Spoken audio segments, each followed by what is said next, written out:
kind of thing is really a choice for someone. And I accept that for anyone who really wants to do that and wants to believe that that is part of their religious aspiration. But again, it has to be a choice and not a mandate. And that was something that I felt started the concept of discrimination. Because when I want to go into the house of God, I want to be myself. I don't want to be someone that I'm not. During growing up, you had to wear the headscarf if you went into the prayer room. Once you were in the prayer room and it was between you and God, that was something that was a mandate.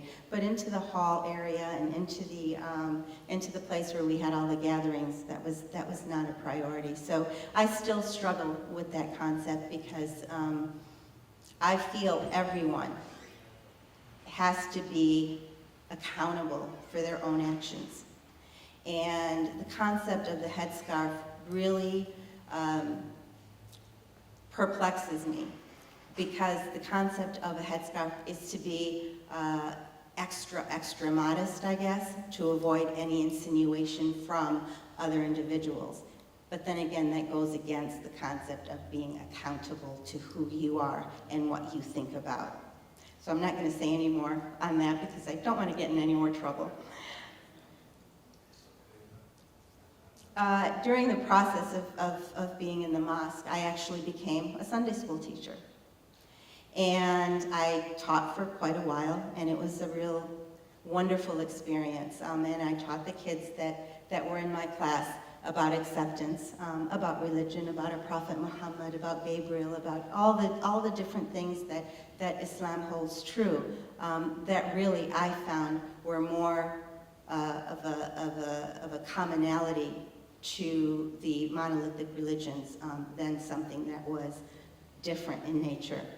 And I never knew, as a Sunday school teacher, I never knew there was Sunnah or Shia sects, because at our mosque, there was a mix, and I found that later on. And that was really beautiful. So Sunnah and Shia were together with no issues, with no contradictions, and as a Sunday school teacher, I had no clue that there was a difference. It's the same Quran, it's the same book, and that was a wonderful thing that I still maintain, because the difference still boggles my mind. It's the same Quran, and the conflicts that are occurring, I cannot explain and I cannot accept. There was a time during this process that we would have a convention every year. And this convention, people from all over the country would come, and we would have music and dinners and social gatherings. And I remember this particular convention was in Toronto, and I was actually in charge of getting the music for this convention. I thought, okay, great. I booked the band. I put a deposit on the band. I made sure that they knew where they needed to be, and again, it was in Toronto. So we're having the gala. Siham, where's the band? It's coming. I paid the deposit, they're gonna be here. Siham, the band's not here, where's the band? I paid the deposit. So I go and I call the guy, and he says, we were canceled. Somebody called us and canceled us. And I was upset, and I questioned, why would you not give me a call? Who canceled you? Well, we don't have an exact, name of who the individual was, but this, X organization called and canceled. So at that point, that was really the turning point for me in regards to finding that things were starting to change. And again, this was the start it was in the early 1980s that this kind of thing started to change. So I was still holding on and thinking, okay, this is going to be okay. There's something that's called Ashura, with a commemoration of Ahlul Bayt. And we used to commemorate Ashura every year at the mosque, Sunnah and Shia together. And it was just about the experience. And the conversation was always, how do we learn from that? How do we change those things? How do we come together, and how do we be who we are? My husband's probably going to say, please don't tell this story, but I'm going to tell this story. We were actually sitting down at the mosque, and it was just starting to change, and we were all asked to wear the headscarves, and I said, okay, fine, I'll wear a headscarf. And I actually spoke at every one of these, and I was asked to speak again.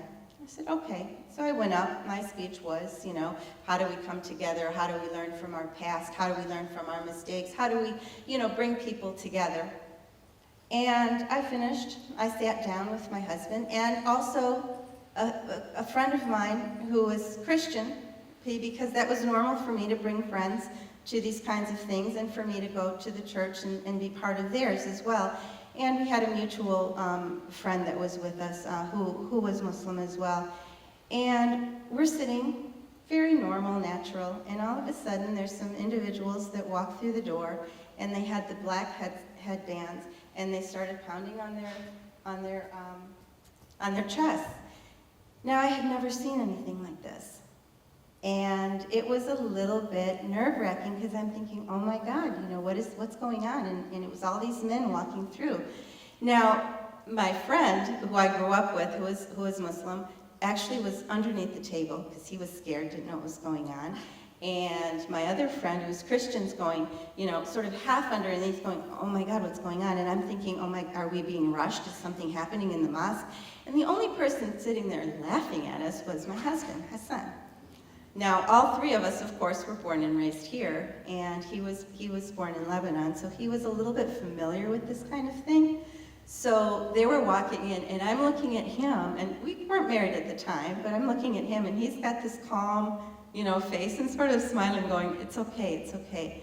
So we get up and we sit down, and then that, I guess, was a commemoration of how Ashura was commemorated in different areas with the black. And so that was the true turning point in my life. And to be honest with you, I never went back to the mosque again, because I could not understand that kind of display for something that should be more of a peaceful commemoration of history. So that was my turning point.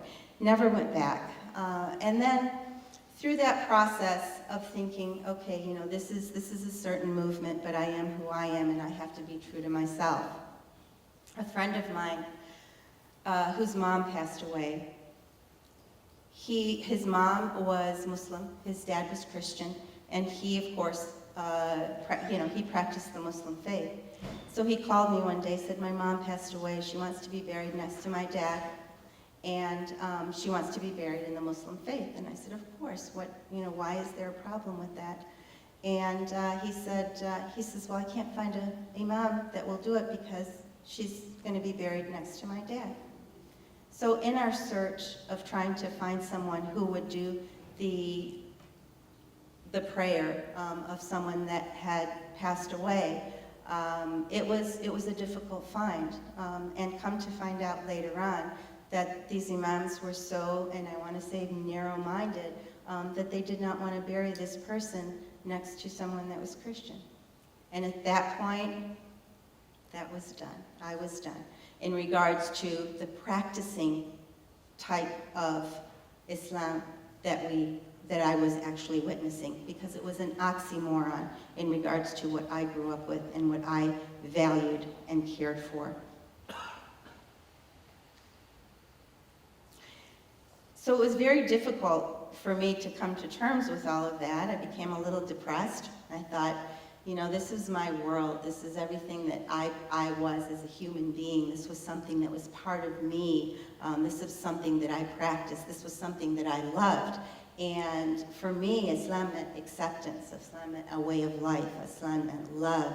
Islam meant not hurting one individual. And actually in the Quran, I believe it says if you hurt a fly, if you hurt one person, it's as if you've hurt an entire world. So those were the theologies that we followed. And I believe that that is the true Islam that needs to be progressed, and I believe that the radical concept of what we see, and the radicalism and the extremism in the name of Islam, is something that is more fabricated and something that's more of a political aspect rather than a realistic aspect. But there was a movement, and there was a movement to create this more secular, less passionate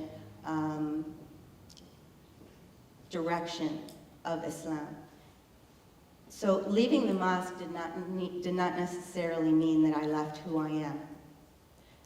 I've always maintained myself and my religion and my sense of who God is. And what I love about Islam is that it's between you and God. You have no third party. You do not have someone that you have to answer to in regards to a human being on earth. You are accountable for your own actions. You are accountable in regards to whether you're a human being, a good human being, or not such a good human being. Through the process, I ended up meeting and knowing that Hassan was really the love of my life. He was very open-minded, born and raised in Lebanon, very open-minded and very open to the concept of how I felt in regards to who we were as Arabs and as Muslims. We got married and we had kids, and I wanted my children to learn Arabic. And I thought, okay, and I knew that they wouldn't have the experience that I had in regards to that community, in regards to going every Sunday and not knowing where we're going to end up, whose home we're going to have dinner at. And that was always very exciting for me growing up. But I knew my kids weren't going to do that. So we started teaching them what we knew. And I wanted them to learn Arabic in a controlled environment, as I did growing up. And I sent them to Arabic school. And a few weeks into it, my daughter comes home crying, tells me, "Mom, you're going to hell." I'm like, okay. It's news to me, but why am I going to hell? She says, "Because you're not wearing a scarf." Okay. So we had that conversation in regards to, "No, Mom, I'm not going to hell. You're not going to hell. A scarf is a choice. You have to respect everyone that makes that choice. But you have your own choice to make, and you're not going to hell regardless of what that choice is."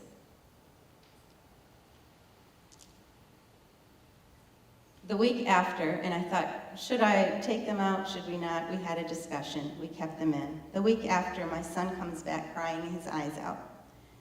"Mama, what's the matter?" "Well, I'm going to burn in hell." "Why are you going to burn in hell?" "Well, a girl came and touched me and rubbed against me while I was walking, and I was told that I would be burning in hell." I was like, "No, that's not who we are. That's not the conversation. That's not Islam at all. Not how I know it, not how I grew up." And I started doing more research. And no, this is not the concept of Islam. So we need to make sure that our children's children understand the concept of Islam and what it is, and that it is a loving religion. And it is a religion that defines who you are, a way of life, but you are accountable to your actions. You are accountable for what kind of human being you are.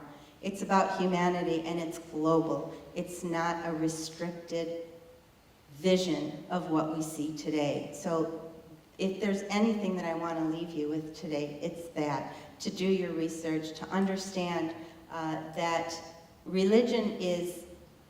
organized religion is one thing, but the religious concept that you hold in your heart to who you are, being a good person, doing the right thing, and allowing yourself to be true to you, and knowing that your conscience is clear. I always tell my kids there's 3 things that religion states: a clear conscience, doing the right thing, and knowing that you have done good throughout your life. To me, that defines what religion is. So through the process of trying to figure out who, what, and where, this thing turned off. How long do I have? 5 minutes? Okay. So we came up, we actually tried to figure out the different kinds of mentalities and sort of the clash of cultures when we had the influx of immigration come in. because there was a different kind of cultural shock between those that sort of were already here and born here and those that sort of came and immigrated from different areas. So we came up with these two different labels, so the BTs and the BHs. So you had the born there and the born here. And no disrespect to anyone that was born there, but the mentality was a little bit different. And through my diversity training, I had to do a lot of research on that. So the born there sort of had this independent kind of mentality, sort of an independent work ethic. And the born here were more of a team-related effort. So trying to work through that and trying to figure out the different mentalities and how we can bring those two worlds together became something that I really, really was concerned about.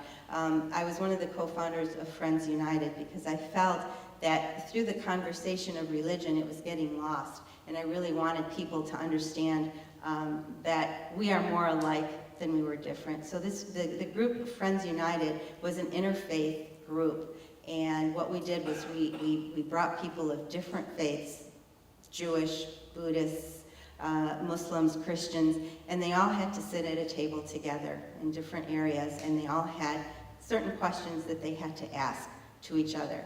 And during these conversations, people actually found out that they were more alike than they were different.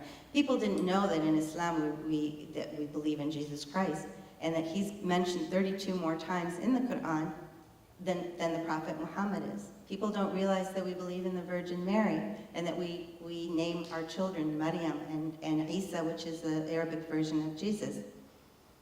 So those were the kinds of conversations that needed to happen, and that needed to make sure, and for people to make sure that the concept of what we were seeing on a political landscape was completely different than what the reality of that landscape was. So I know Yusuf mentioned 9/11. So after 9/11 started, it was a real turning point for everything that I did. So I started a conference called Images and Perceptions Diversity Conference. And it really focused for the first 3 or 4 years about Arab Americans and what they were about and who they were.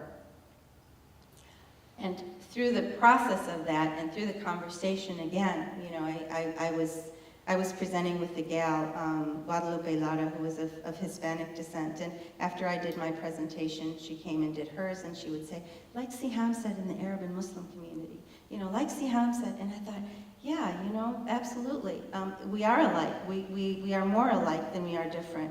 And so the concept of the conference became Images and Perceptions Diversity Conference, engaging the Arab, African, Hispanic, LGBTQ communities, Jewish communities, and that conversation was extremely, extremely important. And I find that people walked away, and they continue to walk away, this is our 16th year, realizing that they are fighting a process that they don't need to fight. Because if you look a little bit different than I do, if you talk a little bit different than I do, then that really should enrich my life, because I want to get to know you. I want to get to know your customs. I want to get to know your beliefs. And I want your beliefs and customs to enrich who I am and make me a better person. So, in trying to move forward and trying to maintain who I was and what I wanted to do, is anyone familiar with the Desiderata? Anyone familiar with the Desiderata? I want to just share this with you, because this is what I live my life by. And this is how I feel that every religious space should be a paradigm for. And it says, go placidly amid the noise and haste, and remember what peace there may be in silence, as far as possible without surrender, be on good terms with all persons. Speak your truth quietly and clearly, and listen to others, even the dull and ignorant, they too have their story. Avoid loud and aggressive persons, they are vexations to the spirit. And if you compare yourself with others, you may become vain or bitter, for always there will be greater and lesser persons than yourself. Enjoy your achievements as well as your plans, and keep interested in your own career, however humble. It is real possessions in the changing fortunes of time. Exercise caution in your business affairs, for the world is full of trickery, but let that not blind you to what virtue there is. Many persons strive for high ideals, and everywhere life is full of heroism. Be yourself, especially do not feign affection. Neither be cynical about love, for in the face of all aridity and the disenchantment, it is as perennial as the grass. Take kindly the counsel of the years, gracefully surrendering the things of youth. Nurture strength of spirit to shield you in sudden misfortune, but do not distress yourself with dark imaginings. Many fears are born of fatigue and loneliness.